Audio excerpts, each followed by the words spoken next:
Welcome, everybody, to the Sheridan Report. The Sheridan Report is brought to you by Now.eu. Make sure you go to Now.eu and use the promo code TRUTH50 to get up to a 50% cashback bonus on your first deposit of $1,000, up to $1,000. I am your host for the Sheridan Report, Mike Goodpastor. And what's the Sheridan Report without a Sheridan? I want to welcome in my co-host, Bobby. You know the rest. Sheridan. Hey, Mike, how are you? Special Saturday show. I tell them every time, this is my favorite show. And we've got, I want to first and foremost congratulate you on another CFL winner yesterday. You almost picked the score exact.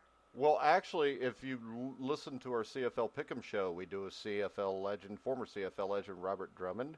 I have now picked every game right this year. I'm not surprised, Mike. I am. I'm usually only like 70% on the CFL, but this year's been good so far. Wow, 41-10 yesterday. You picked 45-16, I think, and they outscored them 26-7. I did not watch the game. I was very interested in the final, though, and then I kept forgetting because I'm getting on all these Twitter rants and watching the baseball and doing tomorrow's stuff. I mean, I never stopped, so I lost track of it, but I came back and got that score, and we'll have another game that you're going to handicap today, and I'm looking forward to hearing it. Well, and if you want, we can talk a little boxing, too. There's a couple bigger fights tonight. Oh, I would love that, Mike.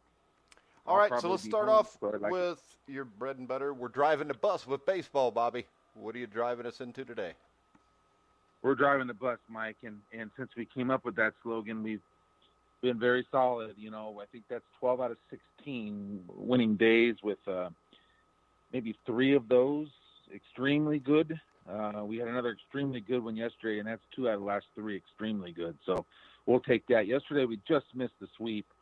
We lost one of our mix and match games with the Nationals, but that gave us time to come back and hit the Giants last night as it turned out to be a small home dog, and that came through. And then, of course, you know, the Reds was our lock yesterday, and that won fairly easily, and we beat the Dodgers. So it was a great day. We were 5-1.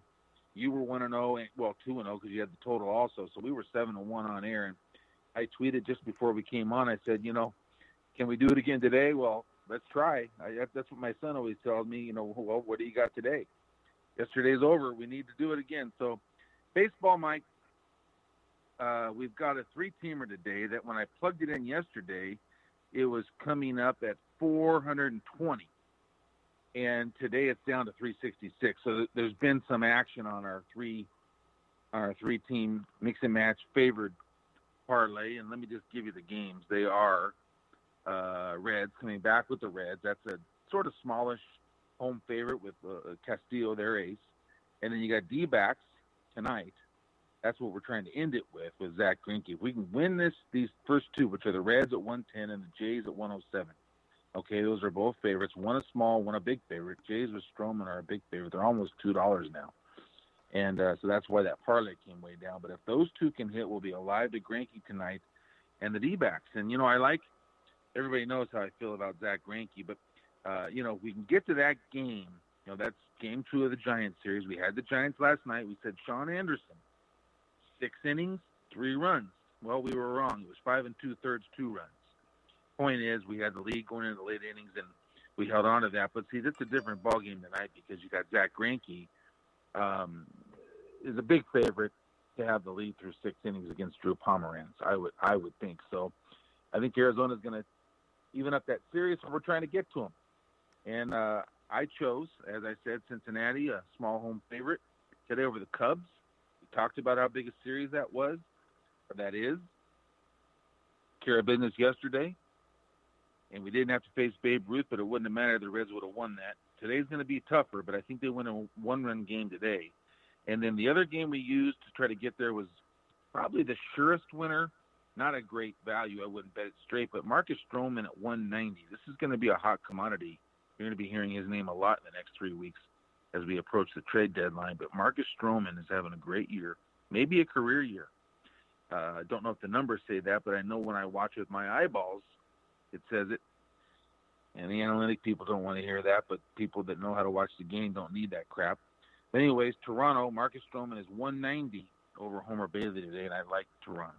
Okay, so there's your three-teamer, Mike, and I'm going to give you out both straight plays, and we'll talk a lot about one of them. And the first straight play is the White Sox. That's a home dog against the Twins, Ivan Nova, who is delivering quality starts.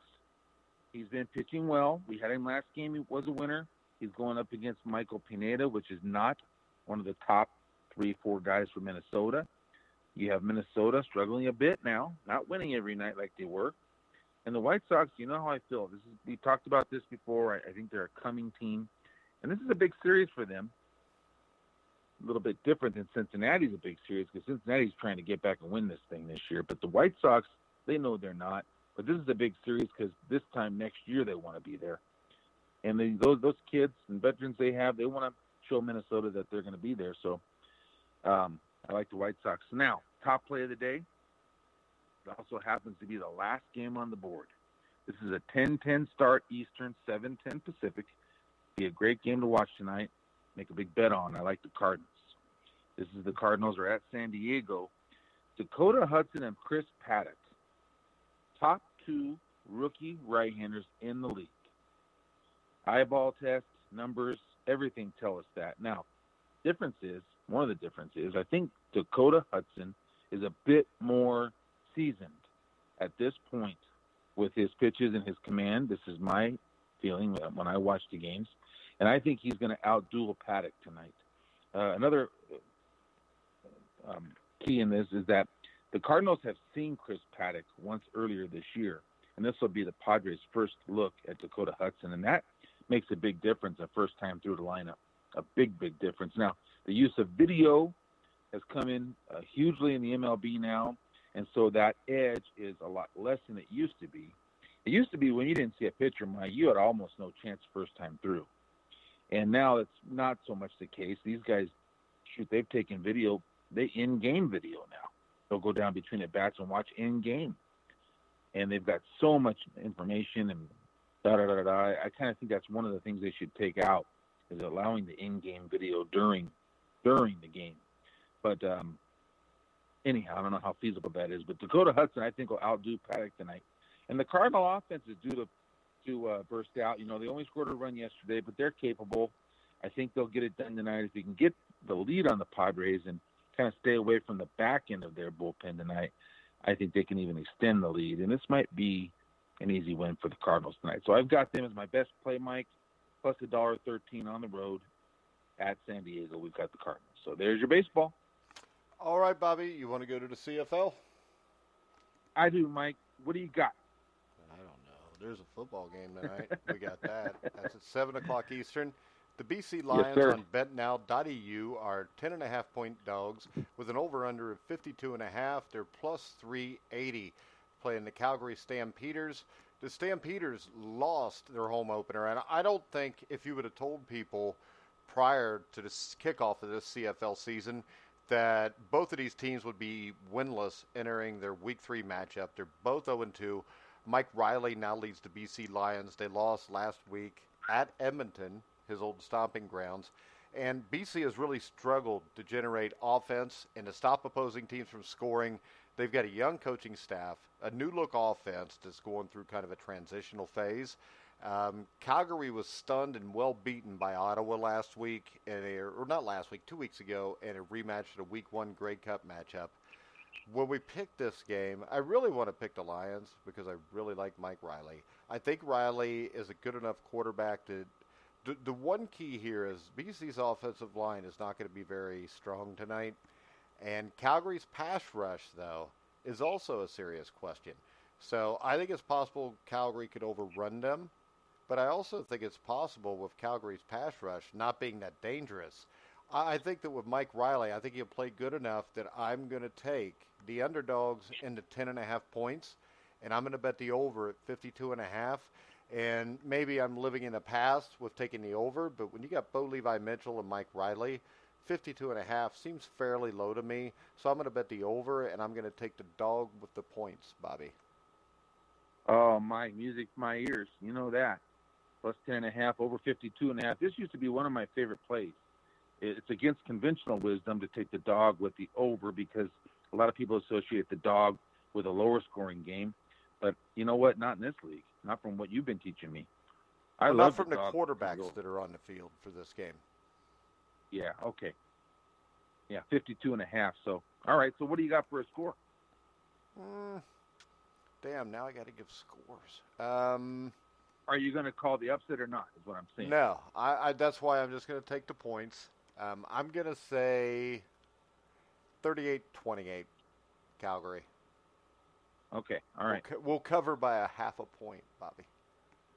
You know I what? just That's think all. right now, until I all see we need. BC continue to be bad, the fact that Mike Riley is there, it's kind of like if the Colts have Andrew Luck, no matter how bad they are, if you can get 11 points, you're going to take it because if Andrew Luck gets hot, you're going to cover whether you win or not. Absolutely. So, Absolutely. He gives all right. you a Do shot. you want to go a little And, boxing? yeah, I do. And that brings to mind, I read an article on The Grueling Truth that Sam wrote. He does a great job for you. Now, Sam Teets, is that the young kid? That No, you're grooming? Sam Teets is different. Sam Teets writes for a couple other sites, and he writes for us. Oh, I was going to say, because if that was the young kid, I was very impressed. I'm still impressed, even though it's an older guy. But, I mean, I thought, wow, if it's a younger guy, he's doing it. Mike's teaching him right. But anyways, I got a bone to pick with Sam Teets. He put out, what was it, the best players on each team. the top player on each team. And how in the world can you go to Indianapolis and how is it not Andrew Luck? I mean, he's because I think this. I don't think that's that crazy of a pick because I think Leonard is one of the top 3 or 4 linebackers right now in the NFL. And he was only a rookie, so he's young as hell. I mean, he's like 22, 23 years old.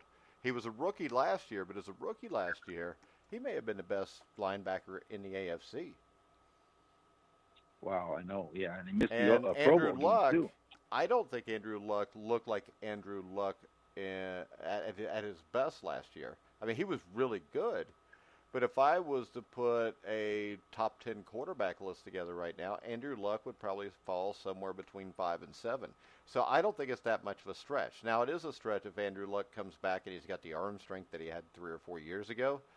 But I think that Sam, I haven't talked to him about this, but I think Sam is basing this off of last year. And last year, Leonard was, I think, the best linebacker in football as a rookie in the AFC. Well, but I see what you're saying right because if Andrew Luck improves, Andrew Luck will be the best player. But as of right now, I could see why. I'm not saying I agree with him. I can just see why Leonard would be there for somebody. Yeah. But yeah, all right, I understand. Tonight we got a couple big dogs in boxing. We'll start off with Jamal Charlo, who is a minus 2,300 against Brandon Adams, who's a plus 1,350. I would stay way far away from this. Charlo's going to stop him. Now, I would say the over may be a fairly safe bet, but at minus 160, unless you're combining it with something, I don't really see the value there. Okay. The fight that's interesting to me, is tonight for the WBO middleweight title on the zone. You've got Andrade versus Selecki. Now, Andrade, I always call him Andrade. I don't know why, but Andrade is a guy that a lot of people think is the next big deal, and I think he's really good too. But he's fighting a guy by the name of Selecki tonight. Selecki, I think, is probably the best fighter that Andrade has faced. They're fighting in Rhode Island, which is up in Andrade's part of the country. I think there's going to be a little pressure there. And they have a common opponent in Jack Colquet. Jack Colquet is a fighter from, I believe, Germany, and both of these guys fought him. Andrade won a close split decision against Colquet, and Selecki dominated in his fight against Colquet. My problem is, you know how boxing is, Bobby. You can win, but you can lose. This is plus 525 for Selecki. I think I would put a small bet on it, and I would be ready to think that I won that bet and then have it taken away by official scoring, which will be terrible. But Andrade is a really talented guy. He may all of a sudden come out tonight and live up to that talent and just wipe Selecki out. But at plus 525, I think I would make a small wager on him. Okay, Mike, I love to hear that. I mean, all you can do is fight the fight and pick the right guy, and hopefully you get the decision. If he's not able to knock him out, and it just seems like what you're teaching me is more times than not, you don't get the decision. Yeah, see, And it's Selecki, the problem is he's like 24-2 with 11 knockouts. That's what scares me from putting a big bet on this. But I mean, hell, if you yeah, throw $20 on it, you can win over 100. You throw 50 on it, you're winning close to 300. exactly. That's great. 5-1 odds. That's what it's all So about. I would take a And shot. I think Andrade, it's going Mike. to be, put it like this. Nobody gives Selecki a chance. I think Selecki has a chance. I think this is going to be a closer fight than what people believe. And when I think that, and I can get more than 5-1 odds, why not take a little shot at it? It's automatic, yeah. And that fight I show at 7 o'clock Pacific, 10 Eastern, and I show the other one at 11:15 Eastern, so you can watch both. Hopefully, as long as they don't run into each Yeah, other. According when they start the one's on shows. Those could DAZN be and the the other starts one's of on the what? shows. Yeah, I think the other one is on ESPN Plus, but I'm not sure. I don't really care Okay. because I probably won't even watch Charlo and Adams. I'm going to watch Selecki and Andrade because that to me is an interesting fight. You got Joseph Parker on the undercard against Alex Leopai, who once fought for the heavyweight title against Vladimir Klitschko. So I find that card much more interesting. Now, real quick, July 20th, there's a pay-per-view fight that I know you're interested in with Manny Pacquiao and Keith Thurman. Right Yes. now, the fight is almost even money. Um, Remember we talked about that yeah, about from 2-3 looking at weeks this, ago. though, I've changed Yeah. my mind. I think that Keith Thurman is going to destroy Manny Pacquiao. Oh, Manny okay. Pacquiao is almost 40 years old. And I think the way this could go from watching boxing is right now Pacquiao's minus 105, Thurman's minus 115, so damn near it's a pick 'em. These odds Yeah. keep getting closer and closer. And remember this, everybody really likes Manny Pacquiao. So I think what you could have here, you watch this fight week, it may go where at some point Thurman is a small underdog during the week leading up to it. And I think the day of the fight, what you'll get is all of a sudden Thurman will jump back up and be a small favorite. So I think if you can time this right, like Tuesday, Wednesday, Thursday of that week, you might be able to get really good value on Keith Thurman as a small dog. I'll keep that in mind, Mike. One thing I wanted to ask you, you think that line's coming down on Pacquiao because they released the fact there'll be no steroid testing? No, because I don't think that PBC is the problem with the no steroid, and they're still testing for steroids. It's just Oh. going to be by the Nevada State Athletic Commission, which means they're not really tested for steroids. And the thing is this, Manny Pacquiao has done steroids so long, he knows when to stop so he doesn't get popped. And Yeah, Keith he knows Thurman, how to I'm do it. sure, has used them too because most of these guys do. But I just can't get past the fact that Keith Thurman is right around his prime. Manny Pacquiao's 40 years old. Manny Pacquiao beat Adrian Broner last time out, who's nothing to write home about. He beat, hell, I can't even remember who. He beat an old Lucas Matisse, I think, in his fight before that.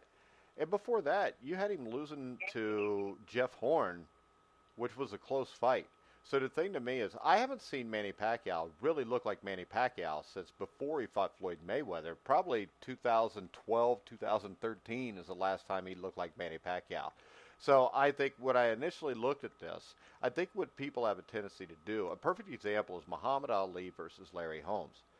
Okay, Larry Holmes, anybody with any common sense knew Holmes was going to kick Ali's ass. Ali was 38 years old, hadn't fought in a couple of years, looked like shit. But the thing is, they put him on this medicine, and when he weighed in, he weighed in at like 218, and he looked like what Ali used to look like. The odds on that fight got bet down from like 5-1 for Holmes to like 7-5 or 6-5 for Holmes by the time the fight started. And what I'm saying is, with a guy like Manny Pacquiao and a guy like Muhammad Ali, their fans are so ardent and they were such great fighters that it's hard to look at them like maybe they don't have it anymore. Because even if you look at them that way, you still look at them as great as they are. Maybe they've got that one more night left in them. So you kind of talk Right. yourself in to betting on Pacquiao, and I think that's what people are doing now. Because I think Keith Thurman, if he was to actually go fight the way he did before he took a couple years off, I think he would knock Manny Pacquiao out. But I think he's going to put an ass whooping on Manny Pacquiao. Keith Thurman is undefeated. I think he's a legitimate welterweight champion of the world, and no matter what anybody says, because, he had the wins over Sean Porter, Danny Garcia a few years back. He did take a year or two off, but I think that until he's beaten, to me, he's the welterweight champion. I think Thurman will beat Pacquiao. Thurman has not looked good his last 2 fights, but that was coming off a 2-year layoff, so I just think right now, if you're looking at a fight that's around even money, I think it's crazy to bet on a guy that's 40 years old and hasn't looked like himself since he was 34 or 35 years old. Yeah, no doubt about it. And I think for Thurman, you're going to get the best shot he has available to fire. He'll fire here. Yeah, because You'll know if Thurman wins, he looks bad in this fight. Yeah, if Thurman wins, he gets a fight against probably Errol Spence or Jamal. He'll get Errol Spence if he wins this fight, and an Errol Spence fight is worth millions of dollars for him. And Errol Spence leads to Terrence Crawford, which is a ton of money too. So if he looks great against Pacquiao, and then could somehow beat the other two, he's probably just banked $50 million. Yeah, I'd fight you for $50 million, Bobby. Well, I wouldn't want you. You'd win, Mike. I'm sure. I don't know about that, Bobby. I break down pretty football quickly. Background, but the thing about boxing is, when we've learned, it's all about the heart and desire and the mindset, and if these guys are at the right. Well, and it's about age too, because when you're 40. Usually shit don't work as good as it used to. That's what I'm going off of here, because I've seen very few cases. I don't know if I can remember of any outside of maybe George Foreman knocking out Michael Moore. There's not too many cases where the old guy wins. Another one where people bet with their heart and bet a fight down was Joe Louis against Rocky Marciano, where in some places that was bet down to fight day, where Louis was a small favorite. There were some places that had Marciano as 6-5, but it was 6-5 one way or the other. And that was a 38-year-old Joe Louis. Yeah. So people have a tendency to want to hold on to legends. But the sad thing is this, no matter how you cut it, Father Time beats everybody unless you retire when you should get out. But there's very few Lennox Lewises and Rocky Marcianos that know when to do that. All right, Bobby. Let's go ahead and let's check out one of my favorite contests on BetNow.eu, which is the Grand Slam contest. We'll be back, and we'll talk Sparky Anderson on this day right after this. Make sure if you enjoy betting on baseball to go check out BetNow.eu's Grand Slam contest. A weekly winner will receive $5,000 in cash, and there will be 5 consolation prizes given out to the top 5 finishers. Make sure you go to BetNow.eu and use the promo code TRUTH50 to get a 50% cashback bonus on your first deposit. All right, guys, we're back. Remember, BetNow.eu, promo code TRUTH50 for a up to 50% cash bonus on your first $1,000 deposit, up to $1,000. All right, Bobby, on this day, I know we're cruising down your lane now. We are, Mike, and before we do on this duel, it's about Sparky Anderson. I'm going to bring up a point about Sparky Anderson, but they're playing in London today. The Yankees are playing the Red Sox, and we got on air. I saw on Twitter and all the Yankees score 6 in the first inning, and da-da-da-da. Well, Boston come back and score 6 in their bottom of the first. So London is getting a first-hand look at what the Major Leagues is now, arena baseball. And leading into Sparky Anderson, what would he think if he was here and watched this game that we have today? I mean, I don't even know what he'd say, but it's 6-6 in the second, bottom of the second. So, Sparky Anderson, Mike, here's the on this day. All right. 1986. Okay, Sparky Anderson on this day became the first to win 600 games as manager in both leagues. Yeah, which is pretty damn impressive. And the sad thing is, the stupidity of the Cincinnati Reds is why he got to do that, because he should have been in the National League his whole career.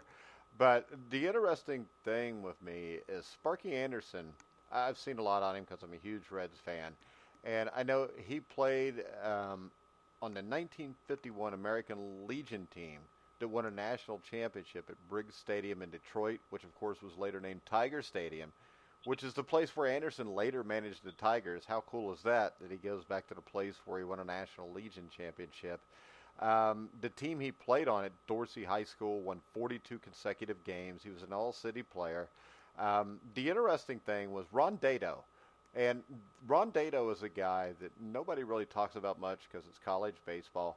But Ron Dado is a guy that's up there with John Wooden, Bobby Knight, all the greatest coaches of all time. The things Ron Dado did at USC from the 50s up through the 80s was absolutely amazing. He is the greatest, I think, college baseball coach that ever lived.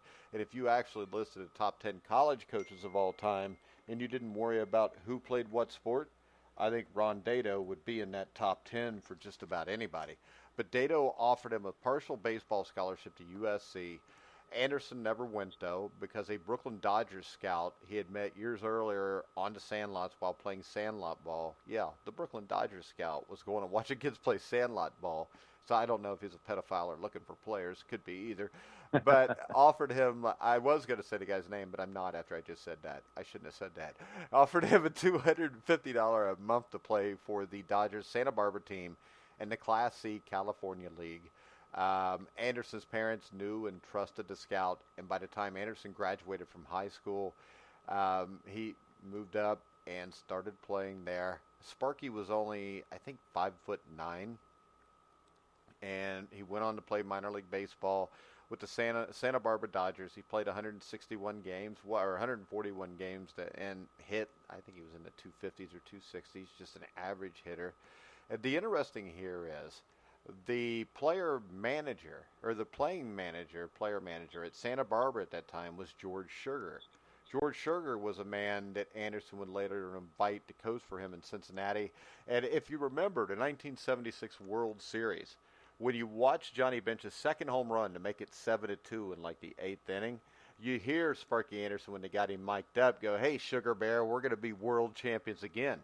George Sugar was the guy he was talking to, and Sugar was his player manager when he played for the Santa Barbara Dodgers.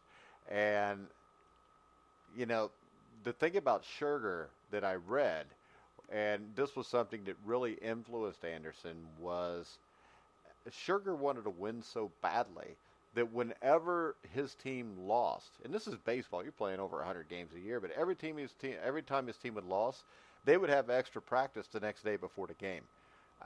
Anderson moved around in the Brooklyn minor league system. In 1958, he finally got put on the Dodgers 40-man roster. The interesting thing, how he got his nickname Sparky, if I remember right, was he received the name in Fort Wayne. There was a radio announcer that dubbed him Sparky because of how feisty he was. And it was this trait at that time that sometimes got him in trouble because he wanted to win so badly that he would not tolerate anything that got in the way of that, which would go on to be why he was such a great manager. He goes to the 58 Dodgers. 58 Dodgers are loaded, of course. Duke Snider, Johnny Padres, Norm Larker, Gil Hodges. I mean, Don Zimmer played on that team. Junior Gilliam, Carl Furillo. So Sparky didn't make the team, and he got sent back to Montreal, who was the AAA at the time, or AAA affiliate for the Dodgers at the time. And, you know, the thing that is most impressive about it is when you heard Sparky tell the story when he managed with the Reds, is manager Walter Alston broke the news to him of his demotion. And it was at a time where Alston and most managers would use the traveling secretary to break it to the players. And Alston, from that time on, always broke it to the players. And that impressed Sparky, who as a manager followed the same example. He never sent a player down without being the one that told the players. And wow. You know, Sparky played reasonably well in Montreal, was a good base-stealing threat, would hit an occasional home run. He was named the club's most valuable player, and he ended up, if I remember right, the Phillies traded for him because they needed a starting second baseman.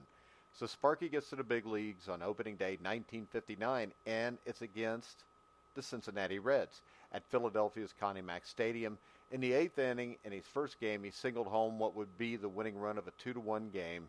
And, you know, Sparky, he had a book or a biography, autobiography that he wrote called The Main Spark.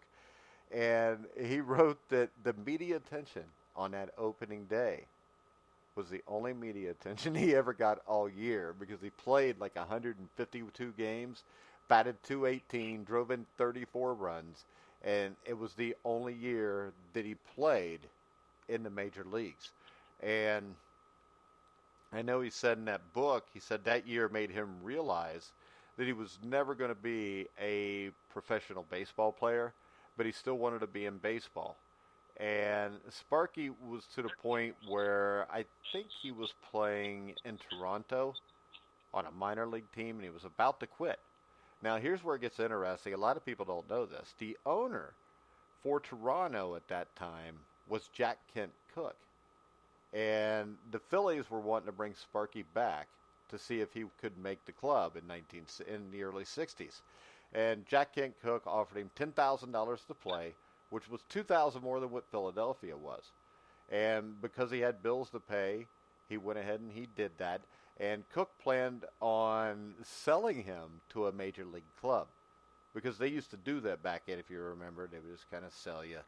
But this actually led to him playing 4 years more in the minors, never could sell him. And he became a manager with the Toronto Maple Leafs baseball team, his first managerial job in 1964. And the thing that about him was he was always kind of braggadocio. If you remember, he said Lance Parrish was going to be the next Johnny Bench. Kirk Gibson was going to be the greatest baseball player he'd ever been around. Whoever was playing for him at the time, whenever you heard Sparky talk, was the greatest that ever lived. And Sparky made the comment the first day with Toronto in 1964, if I can't win with this club, I ought to be fired. His temper is what actually made him a prophet.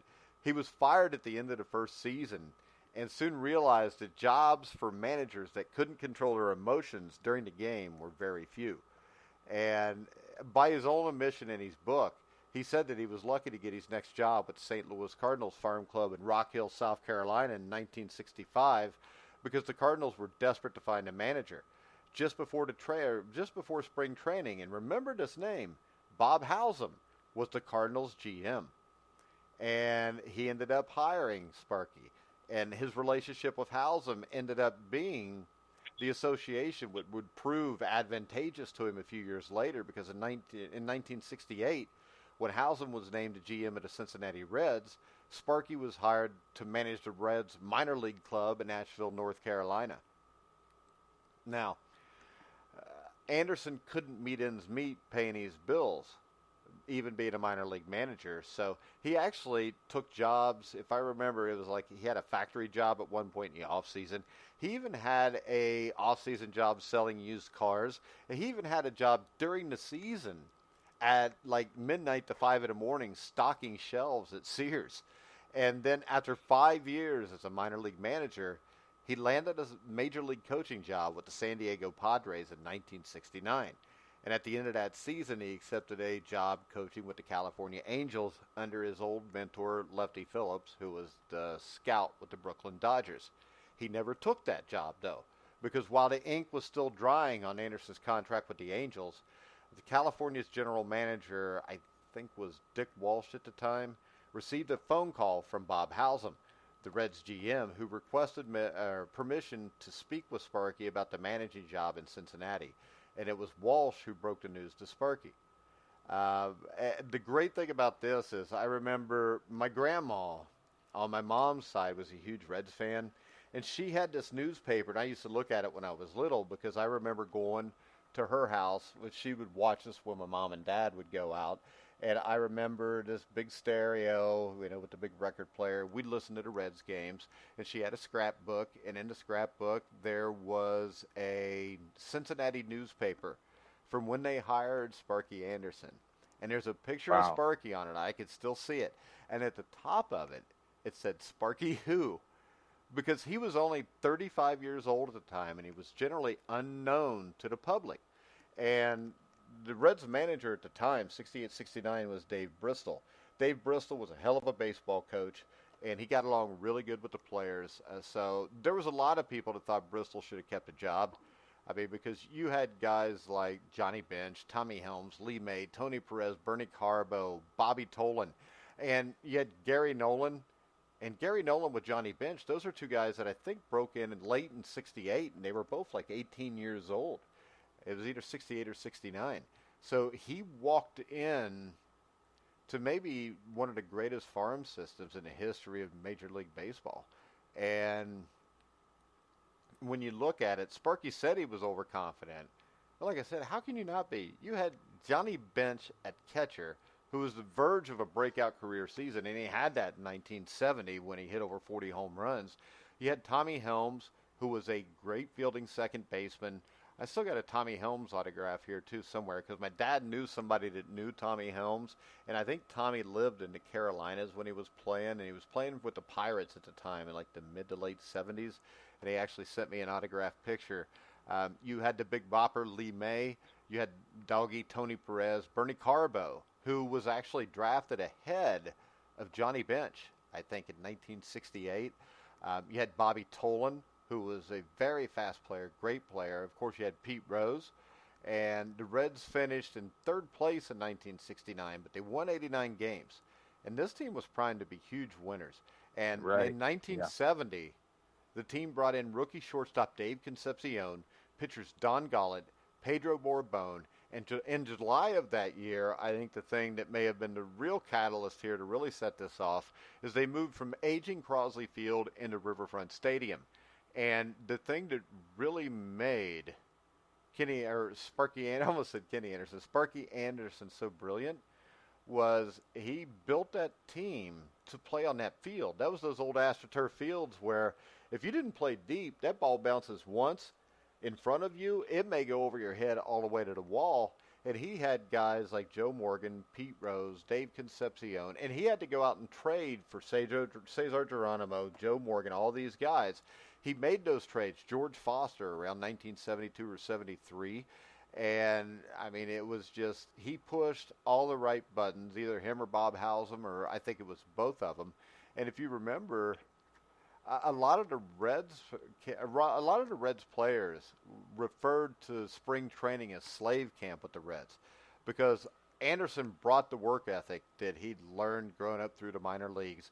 And then you had Bob Howsam, who insisted on a clean-cut look for the team. There was to be no facial hair, no long hair. You had suit jackets when you traveled, which Anderson supported and enforced all of that. And Anderson really believed, from listening to his interviews, that the mannerisms and the way you dressed and carried yourself on the field were a kind of self-discipline that helped the players work together as a team. I would have to say I agree with him, and you don't really see that anymore. But I think the thing that really led to Sparky's success is I've interviewed guys that played for like Bum Phillips, Tom Flores, all these guys. And usually the great coaches, when you talk to them, they talk to you about how much that manager or that head coach cared about you as a player, and that's why they play hard for him. And I think Sparky's success as a manager was the way he cared about his players. He allowed players to question him, and he even encouraged it. And I can tell you this, I've coached since 1991, and I remember seeing an interview with Sparky Anderson or hearing an interview when I was little during a rain delay, probably in like 1975 or 76, where Sparky talked about that. And something that stuck with me forever that Sparky said on that show was this: if a player questions me and I get mad, that means I don't know the answer. And if I can't answer the question, maybe what I'm doing is wrong. So ever since I've heard that, I mean, any team I've ever coached, anybody can come up and question anything I'm doing, whether it's a player or a parent or a radio announcer, because I don't care. Because if I can't explain why I did something, I shouldn't have done it, and I should be called out on it. And, 1970, the Reds started off like some unbelievable. I think they were 70-30, 100 games through the season. And a lot of guys don't remember a guy by the name of Wayne Simpson. Wayne Simpson was a big, hard-throwing African-American kid he was a rookie that year. And he was like 14-3 the first half of the season, made the All-Star team, but then he had arm issues and never really pitched again. And I think that losing that one pitcher was a killer, but also you go to 1970 in the playoffs, the Reds sweep a great Pirates team. That Pirates team would win the World Series the next year in 1971 against the Orioles. I mean, you're Right. looking at guys like Roberto Clemente, Willie Stargell. I mean, the team was loaded. Then you go to 1971, and in 1971, the Reds finished below 500 in fifth place. The following offseason brought the big deal in Cincinnati. The Reds traded the Big Bopper, Lee May, Tommy Helms, and utility man Jimmy Stewart to the Houston Astros. And what they got back was Joe Morgan, Dennis Menke, who was a damn good player in his own right. He ended up getting traded again before 75. But Jack Billingham, who was an integral part of the 75-76 Reds, Cesar Geronimo, who was one of the best center fielders defensively you'll ever see, and our Ed Armbruster, who was a utility player, but he was a utility player that in the 1975 World Series had that bunt that was so controversial, I think in Game 3. It was either Game 3 or Game 5. And Armbruster made contributions too. And Cincinnati made the trade to gain speed at first and third base because if you remember the old AstroTurf, it was almost like concrete or blacktop. And it was essential that your first and third baseman had a ton of speed because you had to be quick as hell to be able to make the plays. And what they were able to do by making these trades were they were able to eventually move Pete Rose to third base, Tony Perez to first, because Perez actually played third for a while. Now, the other thing, outside of being called Sparky, Anderson was called Captain Hook because this is a dude that never hesitated to pull a pitcher out of the game. The Big Red Machine didn't have superior starting pitching, but they had some really damn good pitching. You know, guys like Gullett, Billingham, Nolan, these were all quality pitchers. There was a time where Don Gullett was, I think, the first $1 million free agent pitcher after the 1976 season when the New York Yankees signed him, but it didn't work out for either one of them because he had the arm injury. I think he got injured in the seventh inning of Game 1 of the 76 World Series as he was shutting the Yankees out. The Reds ended up winning the game 6-0 before they went on to sweep the series.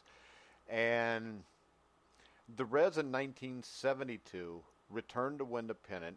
They faced the Pirates again in the NLCS. It went 5 games. Reds came out on top. And the finish was one of the greatest finishes of all time. That was the game where you get the wild pitch, which scores Hal McRae to win the pennant. But people sometimes forget it was also one of Johnny Bench's most iconic moments because he comes up to bat in Game 5 at a 72 in the NLCS. Reds are down a run. And the story Johnny Bench tells, and I remember this like it was yesterday, but he walked up to the plate, and this is where he was having problems, health problems. And he was going to have surgery after the season, and he would never be the same after that surgery. But he didn't even know if he'd ever play again. So this could be his last at bat. And he looks behind the Reds dugout, and his mom and dad are sitting there, and he saw his mom mouth to him, hit a home run. And then the next thing is the iconic call from Al Michaels. You know, Bench hits the ball to right center field. You know, it's a home run, and Johnny Bench, who hits almost every home run to left field, hits the biggest home run maybe that he ever hits to right center field to basically tie the game. And then Hal McRae scores on the wild pitch. The Reds win. They go and play Oakland. They lose in 7 games. It's one of the great series of all time that people don't even remember. The Reds lose Game 7.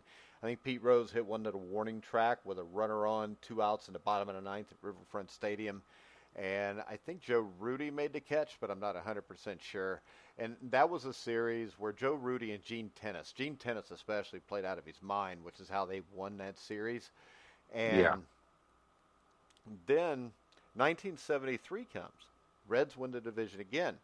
But they lose to a Mets team that I think finished like a game or two over 500. This is the Mets, though, with Koosman, Seaver, and they were a really dangerous team in a best-of-5.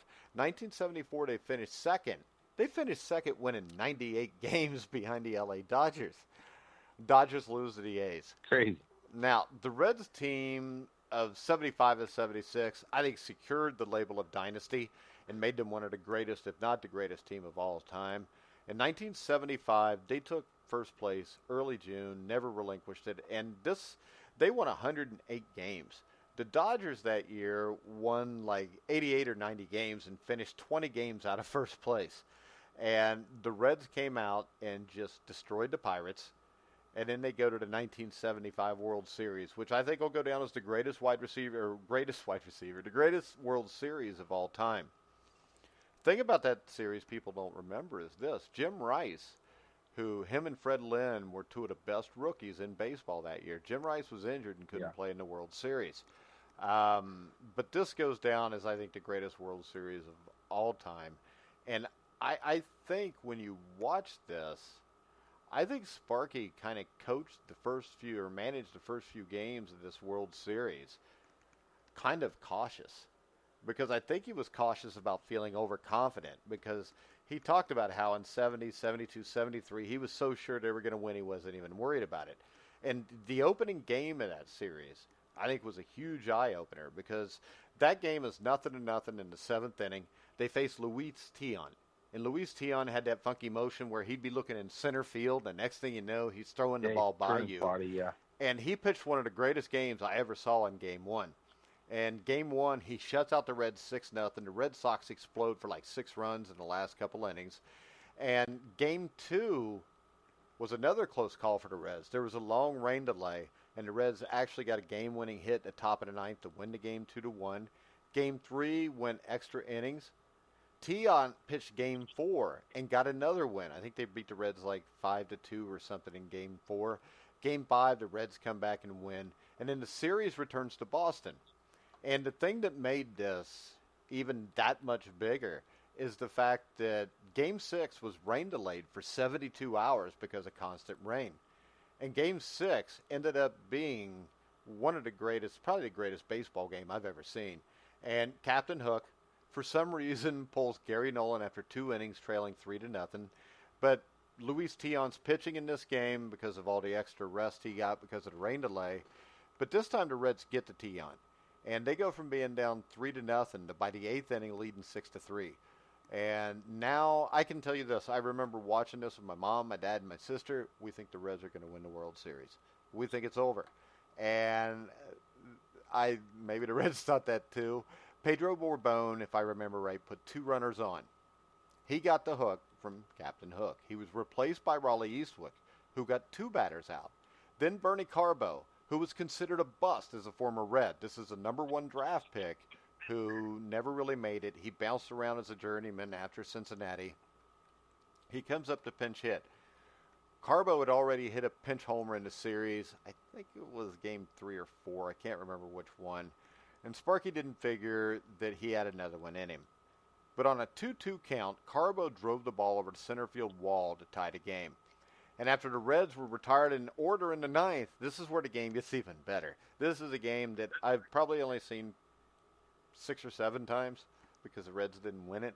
But I remember watching this like it was yesterday, sitting there watching a little 19-inch screen, color TV, which meant you were rich in 1975. But the Red Sox loaded the bases, nobody out.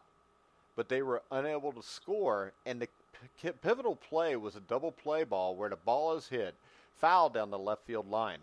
Or right around, it was right around, I think it was foul. George Foster catches the ball in foul territory and just guns the runner out at home. You got 2 outs right there. The Reds get out of the inning. Then Dwight Evans in the 10th inning makes a spectacular catch on a line drive by Morgan, which the ball was borderline a home run. It was down that right field line, and you know how the fence is probably about waist high to the runner or to the guys. And Dwight Evans reaches up, grabs the ball right before it goes out of the park, and the game goes. Yeah, and also I think the thing that made that play so great by Evans is I think he turned it into a double play because Ken Griffey, for some freaking reason, had decided to run all the way to third base. So Evans catches the ball, and he comes up fire and makes a great throw. I think 1 hop gets him out at second base, and that pretty much ended that thread. And then you go to the bottom of the 12th. And this is this is Sparky's big mistake. Pat Darcy was the Reds' 8th pitcher in the game. He comes in to face Carlton Fisk, who hit a high fly ball to deep left field. And, of course, iconically, as he runs to first base, him and everybody else in the ballpark is trying to wave it fair. And he does. And the ball hits the foul pole. They win Game 6. I think it was past midnight, like 12:30 in the morning. This is a game, if it was played today, probably would have ended at about 6 in the morning. But Sparky Anderson, the thing that impressed me later, and I heard Pete Rozak go this too, was Sparky said later, if I remember right, let's see if I get this right, how can a manager of a losing team call it the greatest game ever? Well, winning or losing, a man can't lie to himself. And he said that right after a reporter had told him that Pete Rose had come up to bat in like the 10th inning or so and had looked at Carlton Fisk and said, it doesn't matter who wins this game. We're playing in the greatest game that's ever been played. And when it was relayed to Sparky, Sparky just let him know that we lost, so it didn't really matter. And then Game 7, Reds are down 3-0.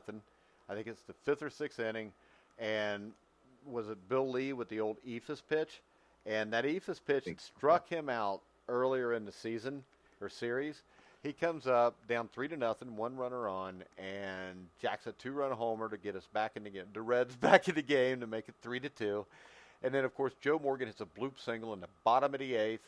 Carl Yastrzemski comes up in the 9th inning, Game 7, down 4-3 at Fenway Park, hits a fly ball that is caught. I believe Cesar Geronimo made the last catch there. It was either Geronimo or Foster, but I think it was Geronimo. They win the World Series. Quickly fast forward, because I'm taking way too long here, I know. They win the 1976 World Series.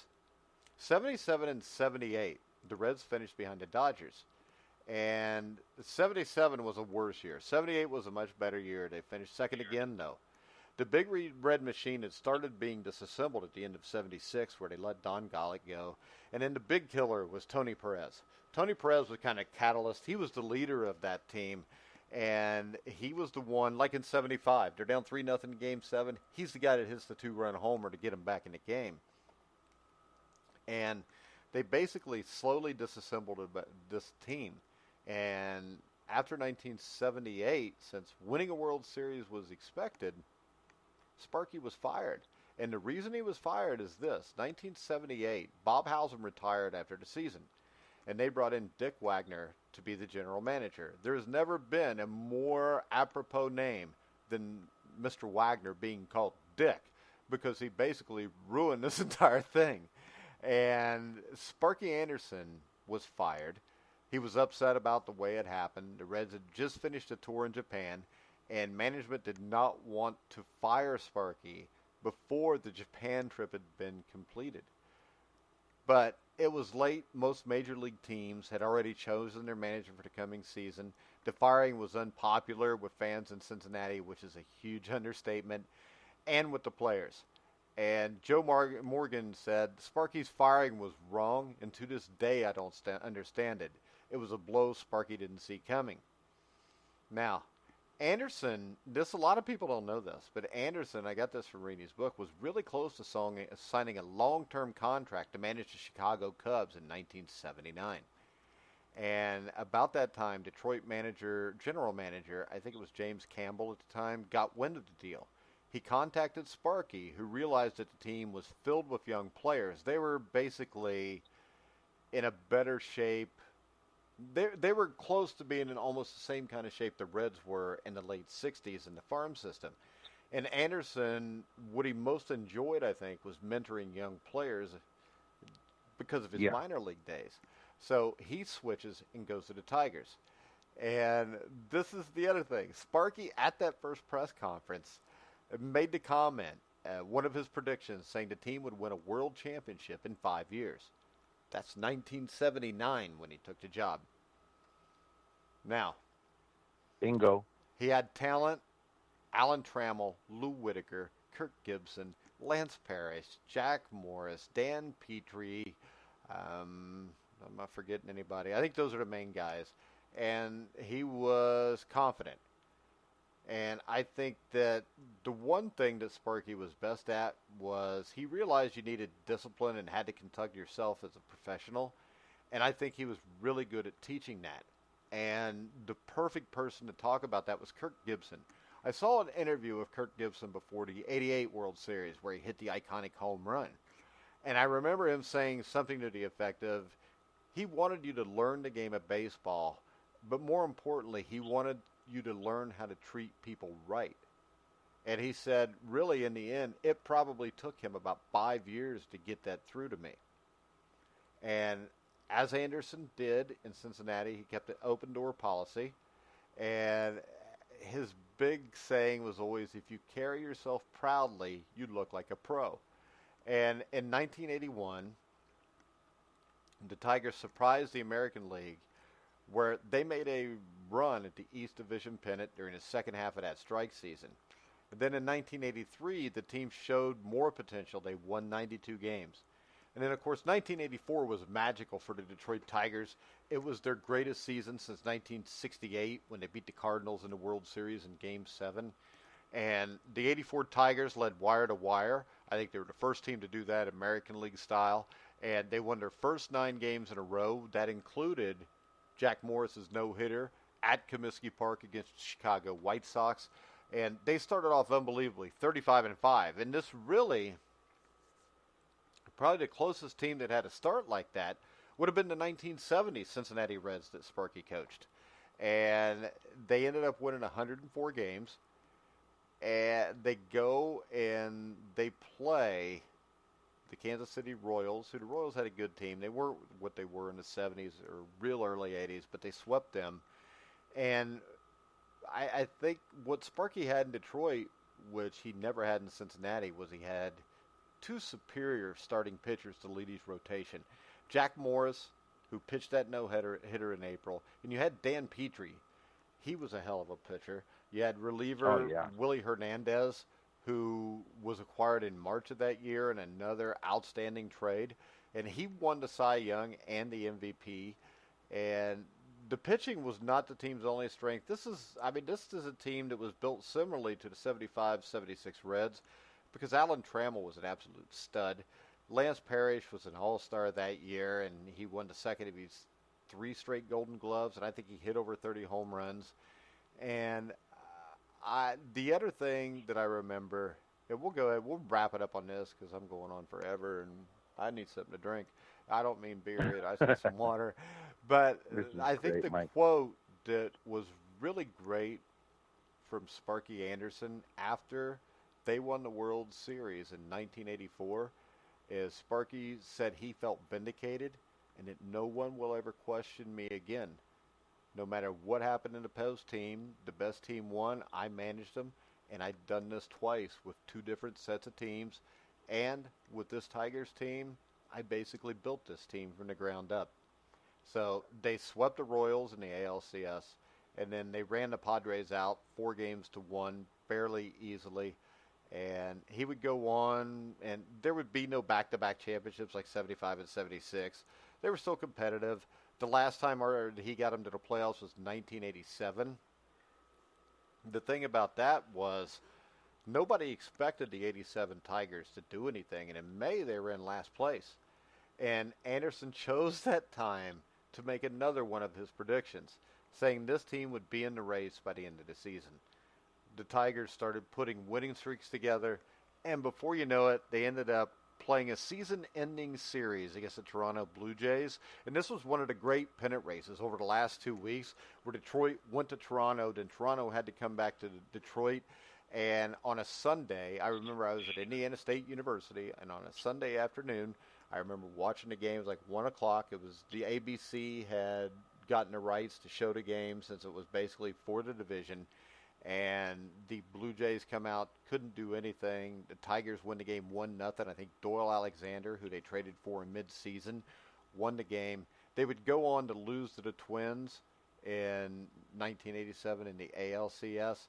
But I think that 87 team summed up Sparky's career because they had no business running around with them big boys. It was just pure determination. And I think Jack Morris probably said it best. In 1984, we had the best ball club I ever played on in Detroit. In 1987, we had one of the worst, but we had a bunch of overachievers. We didn't realize we weren't that good. And I think that right there is what sums up Sparky Anderson. Testament, to the manager. And he should have finished in Cincinnati, but look what he would have missed out on. Look what he did, getting fired. Yeah, I don't care about that. I'm a Reds fan, Bobby. And in 1979, the Reds went to the NLCS. If Sparky's there, maybe they go farther. Of course, maybe if they would have ruled Dave Collins' catch a freaking catch in Game 1, the Reds would have won that game and won the series. Oh, man. Mike, I had a couple quick comments to make. Caring is a word that you used for Sparky Anderson when you were talking.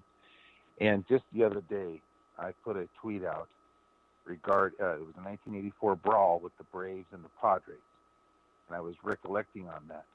And there's about 8 people that I personally know from that brawl. Just my short time in the minor leagues that I came across. About 8 people. Because the Padres were, obviously involved in that. One of them was, of course, Bruce Bochy's my manager. So what I did was I listed the 8 people, and I put one word behind their names.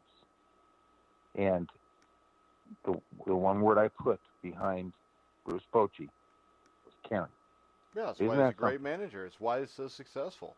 If people think you care about them, they will give you everything they've got. Absolutely. And you can stick that analytic people, you can stick that in your pipe. Yeah. Because sports is still about the human element. It's feel. You got to feel the game to be able to manage it. Football's the same thing. Absolutely. You got to feel the game. Basketball, the same thing. The people that feel the game are the best ones. And this is the thing. Bill Belichick, a lot of people talk a lot of shit about him, but the people you usually don't ever hear say one bad word about him are the guys that played for him. Yeah. No doubt about it. And, Bobby Knight, and let me just say one more thing. I tweeted with Rupert Jones a little bit today. I remember Rupert Jones. He played on that Tigers team, didn't he? Yeah, well, he was gone before '84 season. He had moved over to Angels, I believe. Yeah, but he played for Sparky, I think, because he was on him in the early 80s. He played for Sparky 3 years. And then he played and he finished with Gene Mott in Anaheim. Oh, another great guy who cared. Yeah, and I asked him, he has not gotten back to me. I hope he seems like a very nice guy. Hopefully he will. I asked him if he would come on and join us one time on the show, a Legend series or whatever you want to do with it, Mike. And I want you to that'd be great. Yeah, I want you to ask him about Sparky and Gene Mott, because he played for both. And Rupert Jones was, you know what? I got to take that back. Rupert Jones was on that team. Mike, I looked it up. He went 0 for 3. I thought so, but I didn't want to question you since the show's called the Sheridan Report. If it had been Survive in Advance, I'd have been screaming at you. Yeah. No, but no, he was on that team. He went 0 for 3. He was a utility, not a utility, he was an outfitter, but he was a part-time player, a pinch hitter, spot starter. He did hit some clutch home runs for them in September, but of course they were already, Well, see, I think the most interesting thing I want to talk to Rupert about outside of his managers was I think he was on the first Seattle Mariners team, wasn't he? Or he got drafted by them in 76? Yes, he was. 1977. He was expansion draft because he started with the Royals, didn't he? Yes, exactly. Okay.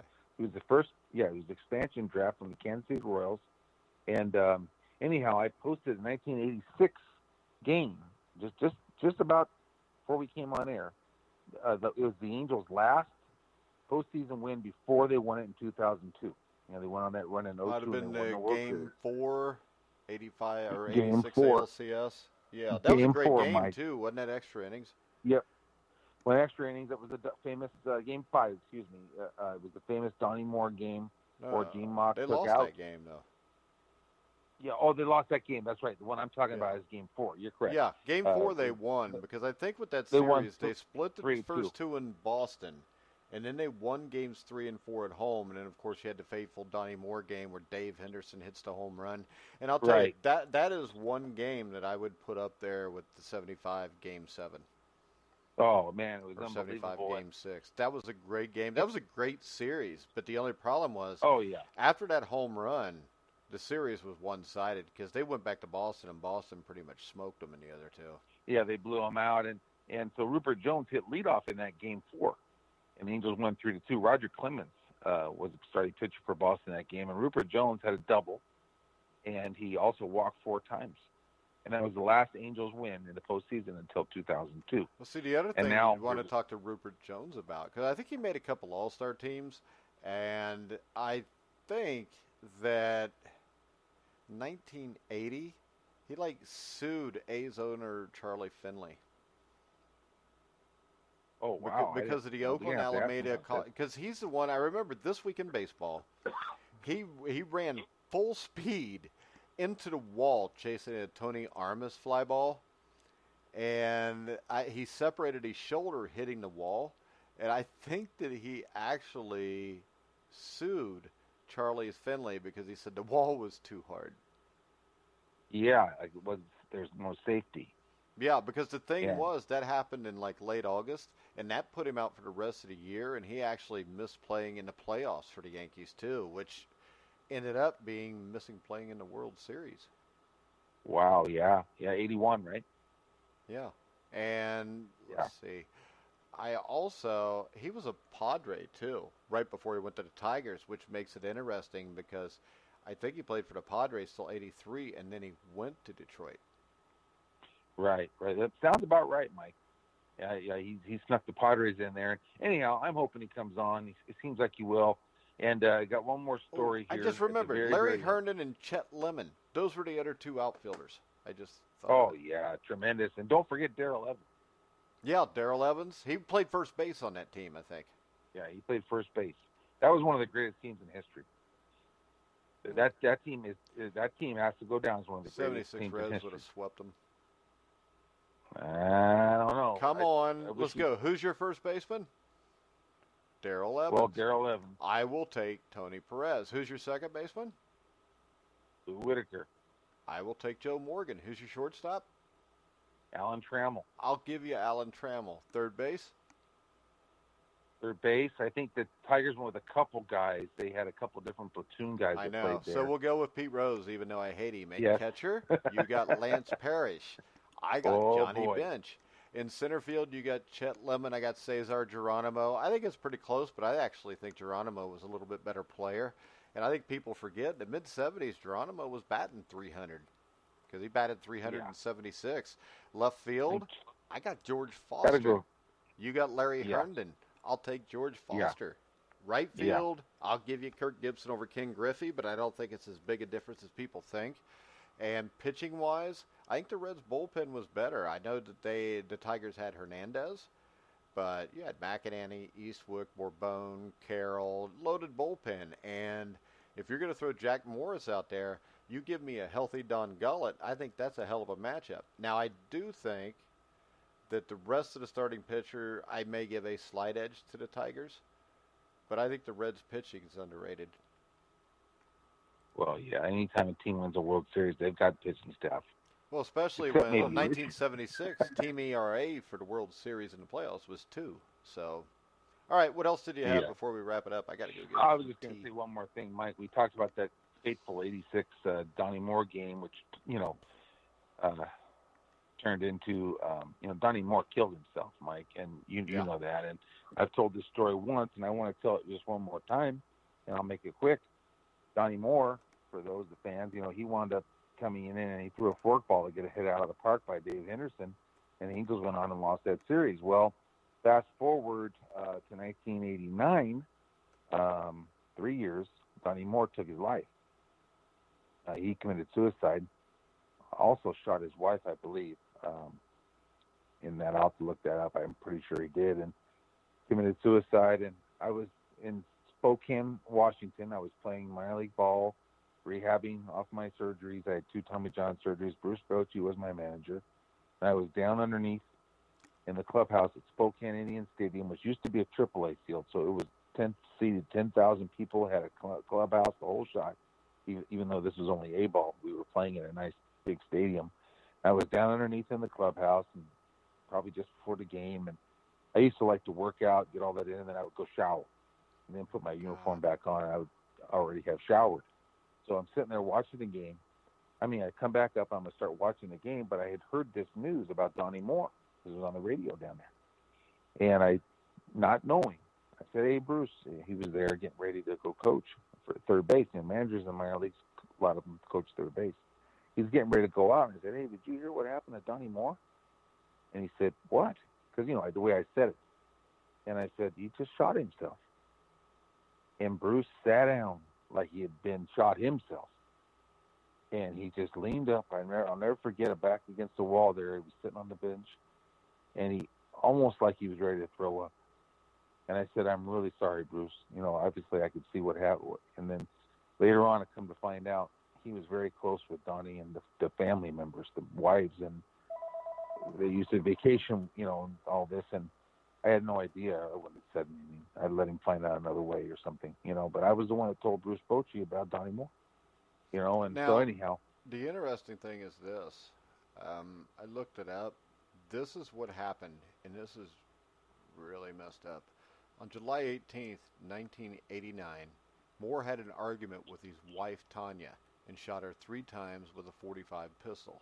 The incident occurred at their Anaheim home with their 3 children in the house at the time. Tanya Moore and daughter Demetria, then 17 years of age, fled from the house, and Demetria drove her mother to the hospital. She survived the shooting.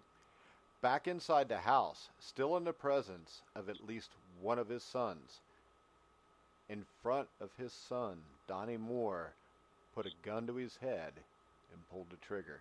He was 35 years old. Unbelievable, Mike. Yeah, I had not looked that story up ever. That's I know that's what happened, and I heard it on the radio, and I was the one that told Bruce Bochy about that. Now, you can ask him to this day. I think the worst part to me he'd remember that. Is the fact that it happened in front of the kids. Yeah, and they're carrying that with them forever. Yeah. Hopefully they're okay. Hopefully they're okay, and Mom wound up okay, and I never followed up.